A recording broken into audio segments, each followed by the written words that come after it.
زندگی کوئی آسان سفر نہیں ہے، کبھی خوشیاں ہیں تو کبھی غم، کبھی آسانیاں ہیں اور کبھی مشکلات، لیکن حقیقت یہ ہے کہ یہ سب کچھ اللہ تعالیٰ کی طرف سے ایک آزمائش ہے۔ جیسا کہ قرآن مجید میں اللہ تعالیٰ فرماتا ہے، ہم ضرور تمہیں آزمائیں گے، خوف سے، بھوک سے، مال و جان کے نقصان اور پھلوں کی کمی سے، اور ایسے میں خوشخبری ہے صبر کرنے والوں کے لیے۔ اللہ اپنی اسکیم میں مداخلت پسند نہیں کرتا، وہ اپنے ٹارگیٹ تک بڑے لطیف اور غیر محسوس طریقے سے پہنچاتا ہے۔ یوسف علیہ السلام کو بادشاہی کا خواب دکھایا، باپ کو یعنی حضرت یعقوب علیہ السلام کو بھی پتہ چل گیا، ایک موجودہ نبی ہے تو دوسرا مستقبل کا نبی ہے، مگر دونوں کو اللہ نے ہوا نہیں لگنے دی کہ یہ کیسے ہوگا۔ خواب خوشی کا تھا مگر چکا غم کا چلا دیا۔ یوسف علیہ السلام 2 کلومیٹر دور کنویں میں پڑے ہیں، مگر اللہ نے خوشبو نہیں آنے دی کہ اگر خوشبو آ گئی تو باپ رہ نہیں سکے گا، جا کر نکلوا لے گا، جبکہ بادشاہی کے لیے سفر اسی کنویں سے لکھا گیا تھا۔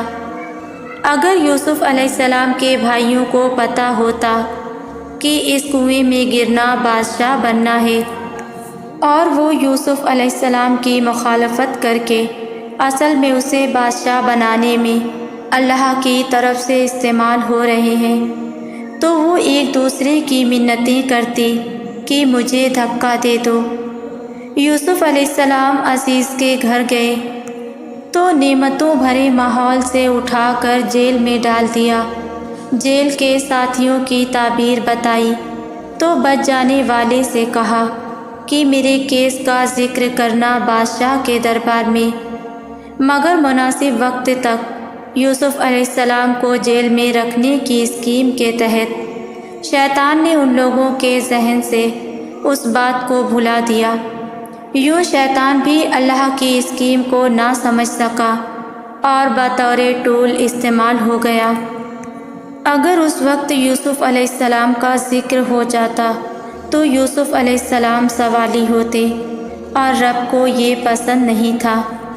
اللہ کی اسکیم میں بادشاہ کو سوالی بن کر آنا تھا، اور پھر بادشاہ کو خواب دکھا کر سوالی بنایا، اور یوسف علیہ السلام کی تعبیر نے ان کی عقل و دانش کا سکہ جما دیا۔ بادشاہ نے بلایا تو فرمایا، میں تب تک باہر نہیں آؤں گا جب تک میرے اوپر لگے گناہ کے کیس میں میری بے گناہی ثابت نہ ہو جائے۔ تب عورتیں بلوائی گئیں، سب نے یوسف علیہ السلام کی پاک دامنی کی گواہی دی۔ قحط کا خواب جب بادشاہ کو یوسف علیہ السلام کے پاس لایا تھا، وہی قحط آنکا کر کے یوسف علیہ السلام کے بھائیوں کو بھی ان کے دربار میں لے آیا اور دکھا دیا کہ یہ وہ معصوم بچہ ہے جسے تمہارے حسد نے بادشاہ بنا دیا۔ یوسف علیہ السلام نے اپنے بھائیوں سے کہا، تم میرا کرتا لے کر گئے تھے جس نے میرے باپ کی بینائی کھا لی، کیونکہ وہ اسی کرتے کو سونگ سونگ کر رویا کرتے تھے، اور پھر کہا، اب یہ کرتا لے جاؤ، یہ وہ کھوئی ہوئی بینائی واپس لے آئے گا۔ اب یوسف علیہ السلام نہیں بلکہ یوسف علیہ السلام کا کرتا مصر سے چلا ہے، تو کنعان کے صحرا مہک اٹھے ہیں۔ یعقوب علیہ السلام چیخ پڑے اپنے بیٹوں پر کہ تم مجھے سٹیایا ہوا نہ کہو تو میں ایک بات کہوں، مجھے یوسف کی خوشبو آ رہی ہے۔ سبحان اللہ! دیکھیں میرے رب کی حکمت، جب رب نہیں چاہتا تھا تو 2 کلومیٹر دور کے کنویں سے خبر نہیں آنے دی، جب رب نے چاہا تو مصر سے کنعان تک خوشبو سفر کر گئی ہے۔ بے شک اللہ جو چاہتا ہے وہ کر کے ہی رہتا ہے، مگر لوگوں کی اکثریت یہ بات نہیں جان پاتی۔ یاد رکھیں آپ کے عزیزوں کی چالیں اور حسد شاید آپ کے بارے میں اللہ کی خیر کی اسکیم کو ہی کامیاب بنانے کی کوئی خدائی چال ہو، تو انہیں کرنے دیں جو وہ کرتے ہیں۔ آپ اپنے لیے اللہ سے خیر مانگیں۔ جو مصیبت آنی ہے وہ بہرحال آ کر رہے گی، خواہ انسان اس سے ڈرتے ہوئے نیکی کا راستہ چھوڑ کر غلط راہ بھی اختیار کر لے، اور جو راحت اور نعمت قسمت میں ہے وہ بہرحال ملے گی، اگرچہ اس سے پہلے مشکلات و مصائب ہی کیوں نہ آئیں۔ اس لیے اللہ پر توکل کرتے ہوئے اس کی رحمت کی امید رکھنی چاہیے، مایوس نہیں ہونا چاہیے۔ اپنا تعلق اللہ تعالیٰ کے ساتھ ایسا رکھیں کہ جب آپ تکلیف میں ہوں تو سب سے پہلے اللہ کا نام زبان پر آئے، جب آپ خوش ہوں تو سب سے پہلے زبان سے الحمدللہ نکلے، جب کوئی غلطی ہو جائے تو استغفار سے زبان کو تر کریں۔ یہ ذکر رابطہ ہوتا ہے اللہ اور بندے کے درمیان، جو انسان کو بھٹکنے نہیں دیتا، جو انسان کو ہر حال میں سنبھال لیتا ہے۔ یاد رکھیں آپ اتنا ہی آزمائے جائیں گے جتنا آپ برداشت کر سکتے ہیں۔ اللہ کا وعدہ ہے، اللہ کسی جان کو اس کی طاقت سے زیادہ نہیں آزماتا، اور اللہ کا ہر وعدہ سچا ہے۔ اس آزمائش کے بعد آپ کو جو صلہ ملے گا اسے پا کر آپ شکر کے سجدے کرتے چلے جائیں گے۔ اللہ رب العزت سے ضد نہیں کیا کرتے۔ کوئی دنیاوی چیز نہ مل رہی ہو تو اللہ سے ضد نہ کرو، ہو سکتا ہے وہ تمہارے حق میں بہتر نہ ہو۔ ہاں، اللہ سے بہترین مانگو، ضد چند چیزوں کے لیے ضرور کرو، جیسے اللہ سے اللہ کی محبت کے لیے، اس کے قرب کے لیے، ہدایت کے لیے دعا مانگو، لیکن تسکین نفس کی چیزوں کے لیے ضد نہ کرو، اللہ پر چھوڑ دو، راضی رہو، پرسکون رہو گے۔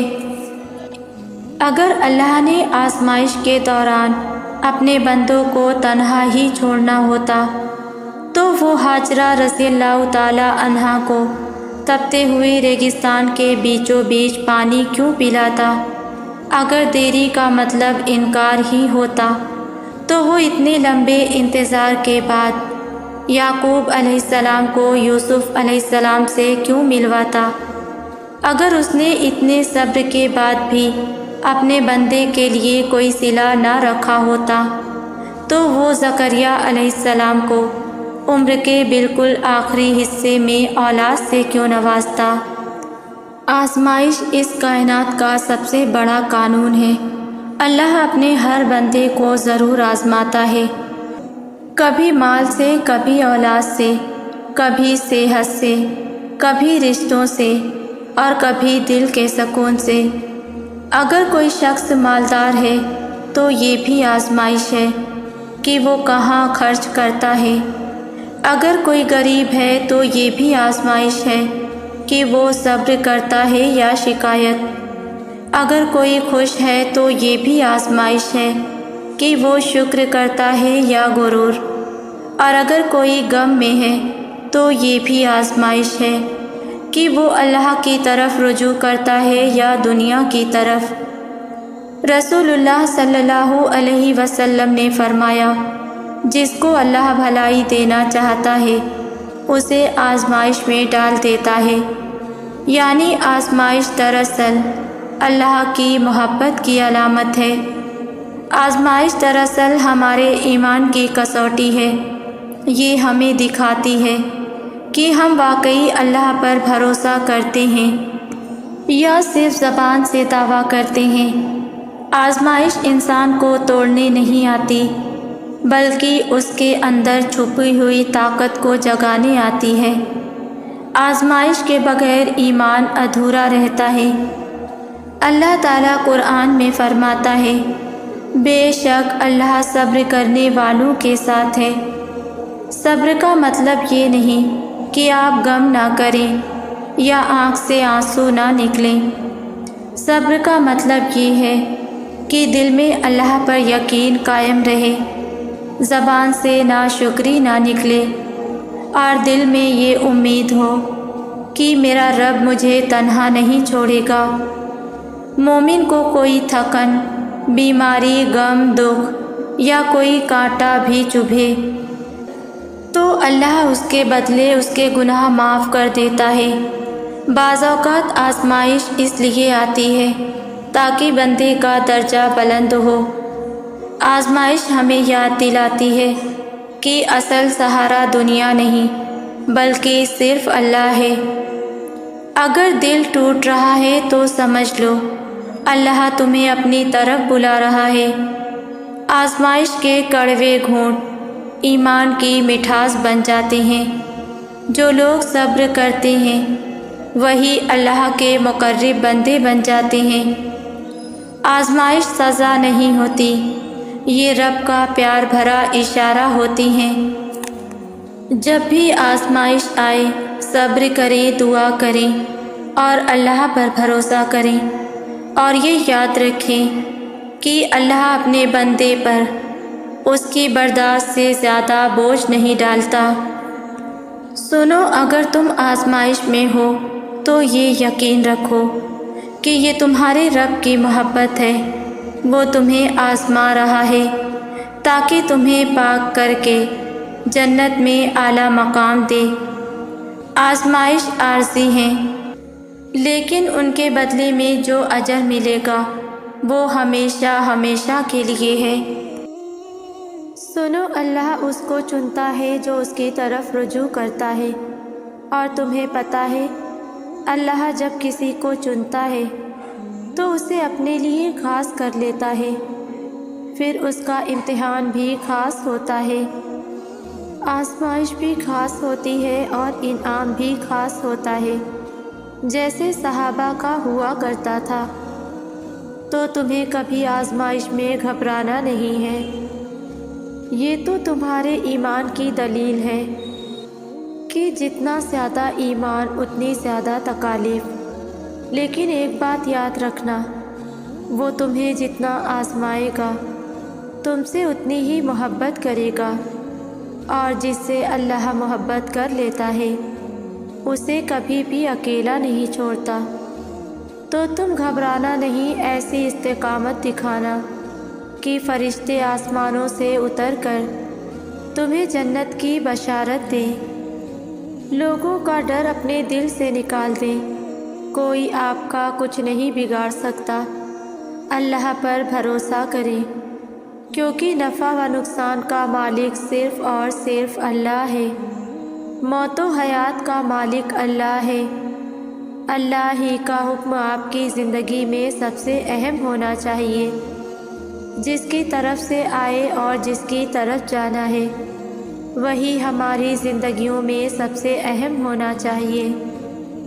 جب اللہ سے محبت ہو جائے نا تو زندگی بہت پرسکون ہو جاتی ہے، پھر نہ کوئی شکوہ رہتا ہے، نہ شکایت، نہ کسی چیز کی حسرت رہتی ہے، نہ ہی کسی شے کے کھو جانے کا غم، نہ کسی خواب کے ادھورے رہ جانے کا ملال رہتا ہے۔ بس اللہ کی محبت کافی ہو جاتی ہے۔ انسان اپنے رب کی محبت مل جانے کے بعد مطمئن ہو جاتا ہے۔ تمہیں پتہ ہے تمہارا مسئلہ کیا ہے؟ تم نے اپنے فیصلے اللہ پر تو چھوڑ دیے ہیں مگر دل سے نہیں چھوڑے۔ تم اب بھی چاہتے ہو کہ کاش فیصلہ وہی ہو جو تمہاری خواہش ہے۔ یہ کیسا اعتبار ہے بھلا؟ اللہ جتنی محبت اپنے بندے سے کرتا ہے وہ آپ کے گمان سے بھی آگے ہے۔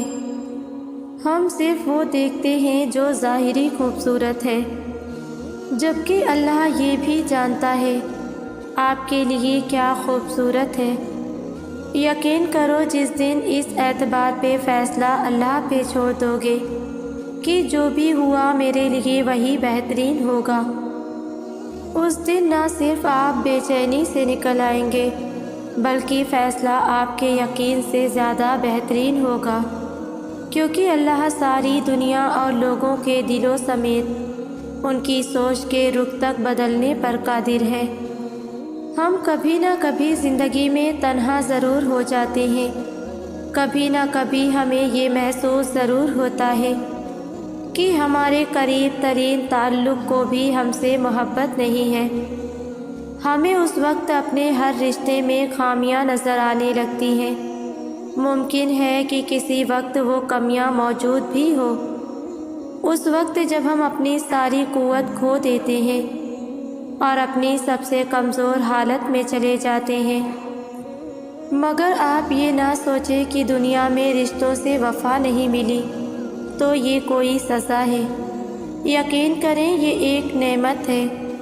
آپ اپنے رشتوں سے محبت کریں، مگر ان سے اتنی توقع نہ رکھیں کہ ان کے بے درد الفاظ آپ کو مایوسی میں مبتلا کر دیں۔ ہم سب انسان ہیں، ہم سب کبھی نہ کبھی کسی نہ کسی کی امیدوں کو توڑتے ضرور ہیں۔ ہم سے وابستہ ان کی امیدوں کو ضرور فراموش کر دیتے ہیں۔ رشتوں سے یا محبت سے بے وفائی ملنا کوئی تعجب کی بات نہیں۔ تعجب کی بات اس میں ہے کہ ہم اس ایک محبت کی خاطر اس عظیم محبت کو نظر انداز کر دیتے ہیں جو افضل ترین ہے۔ آپ کا دل کسی ایک محبت سے ویران نہیں ہوتا، یہ تب ویران ہوتا ہے جب آپ اس ایک محبت کو اس میں محسوس نہ کر سکیں جو تمام محبتوں کو قائم کرنے والا ہے، جو ہر دل کو مضبوطی فراہم کرتا ہے۔ انسان دل میں جب تمام محبتوں سے نا امید ہو کر اللہ کی محبت سے اپنے دل کو آباد کرتا ہے، اور جب اللہ کی محبت آپ کے دل میں اتر جاتی ہے تو اس کے بعد کسی اور کی محبت کی خواہش ہی نہیں رہتی۔ زندگی نام ہی آزمائش کا ہے۔ مشکل وقت انسان کو صبر سکھانے کے لیے آتا ہے، اور اللہ اپنے بندے کو قریب کرنے کے لیے آزمائش میں ڈالتا ہے۔ گویا جس نے صبر کرنا سیکھ لیا وہ زندگی کے ہر امتحان میں کامیاب رہا۔ کیا آپ جانتے ہیں کہ آپ کے تاریک ترین انتہائی خوفناک آزمائش والے دن بھی، چاہے وقت جیسا بھی رہا ہو، اللہ آپ کے ساتھ ہی رہا ہے۔ اس نے آپ کو کبھی نہیں چھوڑا اور نہ ہی کبھی اپنے بندے کو ترک کرے گا۔ اللہ سے دعا کریں اور اپنے آپ کو یاد دلائیں کہ اللہ کسی انسان پر کبھی بھی اس کی برداشت سے بڑھ کر بوجھ نہیں ڈالتا۔ آپ کے درد، آپ کے آنسو اور آزمائشوں کا ایک دن بدلہ ہوگا۔ صبر کرو اور شکر گزار رہو۔ اپنی مشکلات اور مصیبتوں کے دوران اپنے ایمان کو مضبوط رکھیے، اور اپنی خوشیوں اور کامیابیوں کے دوران عاجز رہو، اور عنقریب اللہ تمہیں وہ چیز عطا کرے گا جس کی تمہیں توقع بھی نہ تھی۔ ہر چیز اللہ کے کن کی محتاج ہے، اس کا بھروسہ رکھو اور مسکراتے رہو، کبھی بے سہارا نہیں رہو گے۔ وہ مالک بس تھوڑا امتحان لیتا ہے، پھر کامیاب ہونے والے کے لیے خوشخبریاں ہی خوشخبریاں ہیں۔ لوگوں کی باتوں پر صبر کرو، جس کا جیسا ظرف ویسا اس کا قول و فعل۔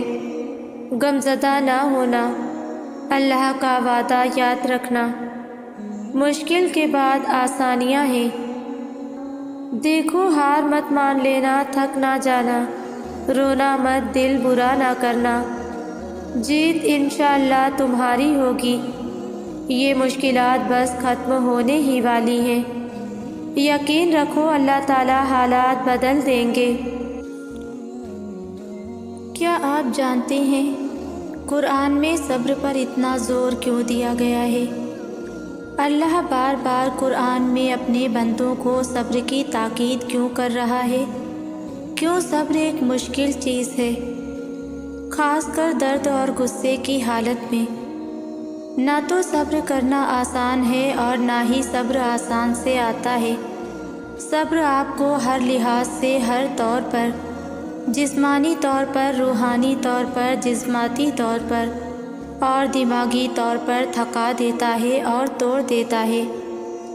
اس لیے ہمارا رب قرآن میں ہمیں بار بار صبر کرنے کے لیے حوصلہ اور ہمت دے رہا ہے، اور اسی لیے ہمارے رب نے ہم سے وعدہ فرمایا ہے کہ اگر ہم صبر کریں گے تو وہ ہمارا ساتھ دے گا اور ہم ہمیشہ اسے اپنے پاس پائیں گے۔ صبر کوئی چھوٹی بات نہیں ہے، اسی لیے اللہ نے اس کا اجر بھی بڑا اور خوبصورت رکھا ہے۔ صبر کرو، بے شک اللہ صبر کرنے والوں کے ساتھ ہے۔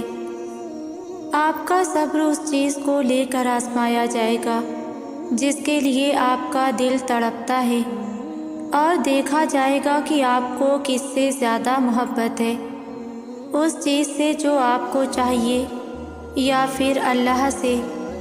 اور جب کبھی ایسے حالات بن جائیں کہ کسی ایک کو چننا پڑے تو بغیر دیر کیے اپنے رب کو چننا، اور اپنے رب کو چنتے ہوئے اس چیز سے بے نیازی اختیار کر لینا جو دل چاہتا ہے۔ ایسے آپ اپنے صبر کی آزمائش میں کامیاب ہو جائیں گے، اور ممکن ہے کہ پھر اللہ آپ کو وہی چیز آپ کا اجر بنا کر دے گا جو آپ کے دل میں تھی۔ آپ جس سکون کی تلاش میں ہیں وہ سکون آپ کو تب ملے گا جب آپ یہ بات تسلیم کر لیں گے کہ سب کچھ اللہ کی طرف سے ہے۔ بس یہ بات قبول کر لینے سے باہر کی قوتوں اور مخالفتوں کا ڈر آپ کے دل سے نکل جائے گا۔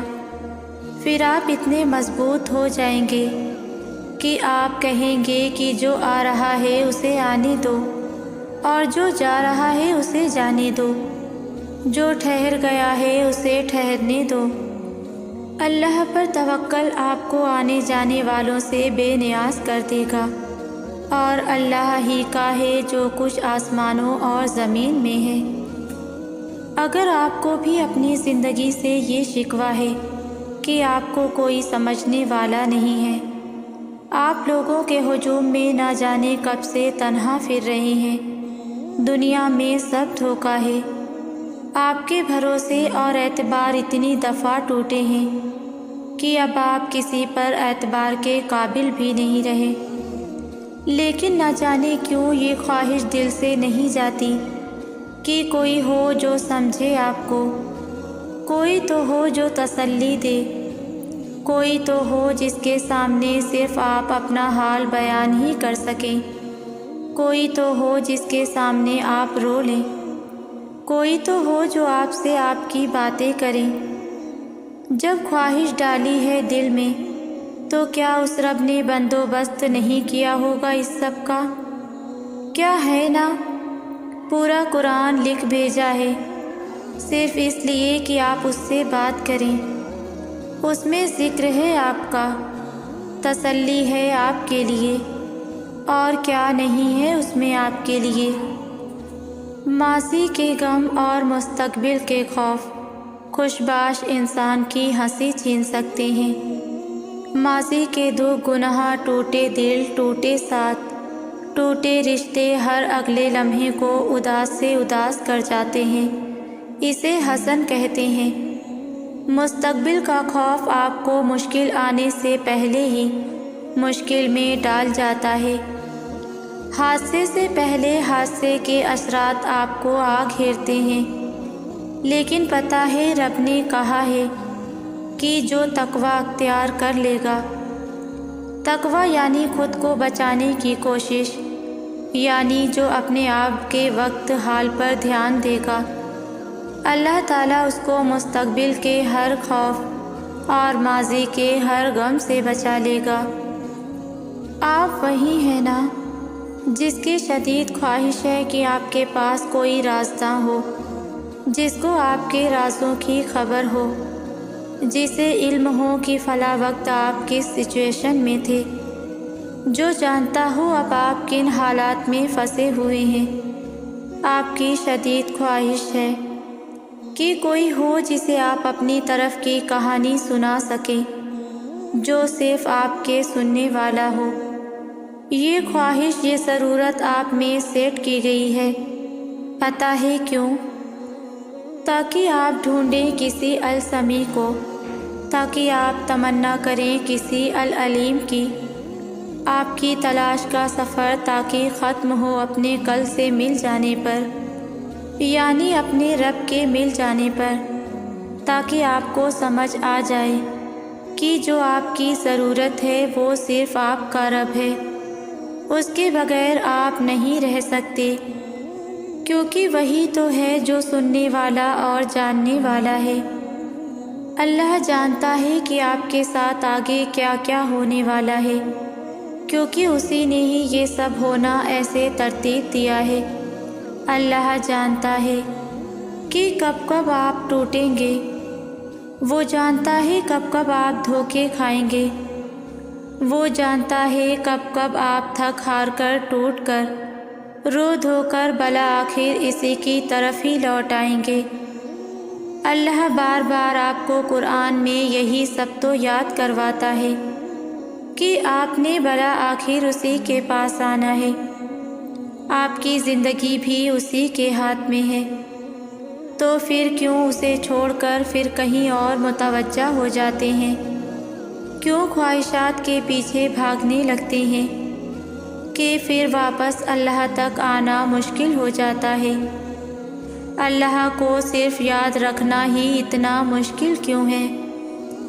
اس کو یاد رکھیں گے ہر لمحے تو محسوس ہوگا کیسے وہ آپ کے کندھوں کو، بوجھ کو ہٹائے ہوئے ہے، کیسے وہ آپ کے سارے معاملات سنبھالے ہوئے ہے۔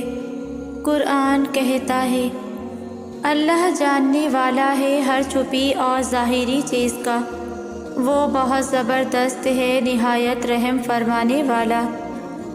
آپ کو زندگی دینے کا مطلب آپ کو گناہوں کے بوجھ تلے دبانا نہیں ہے، نہ اس بوجھ کو ساری عمر اپنے کردار کے ساتھ چپکائے رکھنے کا نام زندگی ہے۔ زندگی تو تحفہ ہے مالک کا آپ کے لیے۔ اپنے رب کو ہم نہیں دیکھ سکتے، نہ سن سکتے ہیں۔ پتہ ہے کیوں؟ کیوں اس نے خود کو غیب میں چھپا رکھا ہے؟ تاکہ ہم ڈھونڈیں اس مالک کو، تاکہ یہ جو زندگی یعنی وقت دیا ہے، اس میں بار بار اس کو ڈھونڈنے کی کوشش کریں، تاکہ ہم بار بار اس خوبصورت احساس کو محسوس کریں۔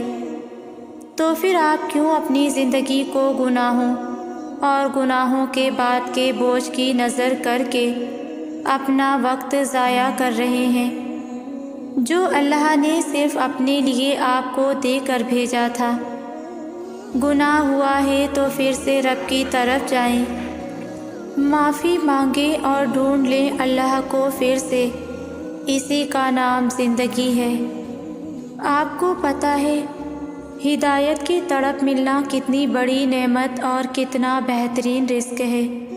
یہ آپ کو ہر لمحے باور کرواتا ہے کہ آپ کس قدر اہم ہیں، آپ کس قدر رحمان اور محبت کرنے والے رب کے بندے ہیں۔ یہ تڑپ آپ کو بتاتی ہے کہ کتنی بڑی قدر کی بات ہے اس کا مل جانا۔ یہ تڑپ آپ کو بتاتی ہے کہ رب سے محبت ہو جانا کس قدر حسین جذبہ ہے۔ یہی تڑپ آپ کو رب کے گرد طواف میں لیے رکھتی ہے، یہ رب سے دور نہیں جانے دیتی۔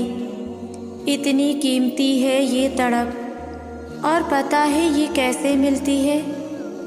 بار بار مانگنے سے، بار بار رب کی طرف رجوع کرنے سے۔ وہ دن یاد کریں جب سب آپ کو چھوڑ جائیں گے اور اللہ کے علاوہ کوئی بھی آپ کے ساتھ نہیں ہوگا۔ تب آپ کو احساس ہوگا کہ اصل میں آپ کو اللہ کے علاوہ اور کسی کی بھی ضرورت نہیں ہے۔ پھر یہ خیال کسی تیز چلتی ہوئی ٹرین کی طرح زور سے آپ کے دماغ سے ٹکرائے گا اور آپ کو ہلا کر رکھ دے گا کہ جس کی آپ کو سب سے زیادہ ضرورت تھی، ہے اور ہمیشہ رہے گی۔ آپ نے کبھی اس کے ساتھ تعلق قائم کرنے کی کوشش ہی نہیں کی۔ آپ نے اللہ کے اور اپنے رشتے پر کبھی دھیان ہی نہیں دیا۔ تم پریشان ہو لیکن کیوں پریشان ہو؟ تم بھاگ رہے ہو لیکن کیوں بھاگ رہے ہو؟ کیوں ہر وقت جلدی میں رہتے ہو؟